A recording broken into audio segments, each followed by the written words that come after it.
La suite de LCI Midi avec ce thème qui nous intéresse au plus haut point. Notre armée, victime de la guerre hybride lancée par Moscou, passé maître dans cet art.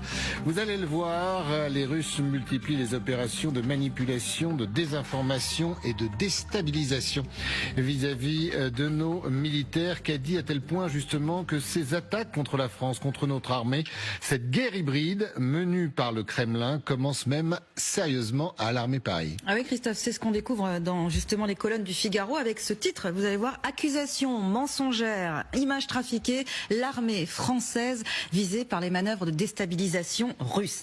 Un article qui met donc en lumière une série d'attaques, de fausses informations qui ciblent donc notre armée française et qui sont attribuées donc à des acteurs russes ou pro-russes. L'état-major français a donc, dans ce très bon article, recensé en fait toute une série d'opérations de déstabilisation dont l'objectif est évidemment de décrédibiliser l'armée française.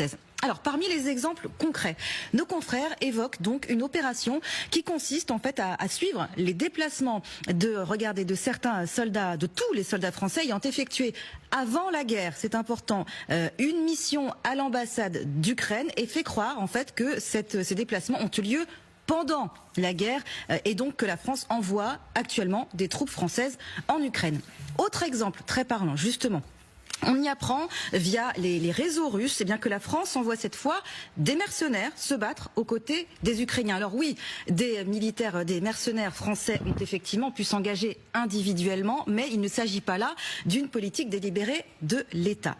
Et puis cet autre extrait qui est très parlant et qui est mentionné ici, vous allez voir une opération, une campagne à viser cette fois les montres connectées appartenant à des soldats français en Roumanie, modifiant leur géolocalisation pour prétendre que ces soldats se trouvaient en fait en Crimée, c'est pas rien, Christophe. Alors on se souvient également du piratage du site du ministère français des Armées. Absolument, un gros coup, opération coup de poing vraiment qui portait évidemment, selon les autorités françaises, clairement la marque de la Russie. Alors c'est un faux site internet, regardez ce qu'avait tweeté, sur X, le message qu'avait publié le ministère des Armées.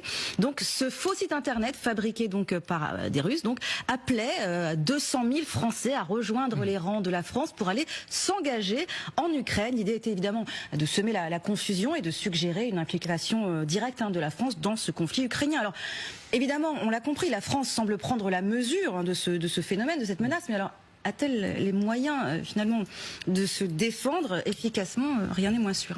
Oui, effectivement. Et en plus, on se souvient de l'époque de feu Prigojine, le patron de Wagner. Il y avait des opérations de déstabilisation, notamment dans ces pays africains, dont on a été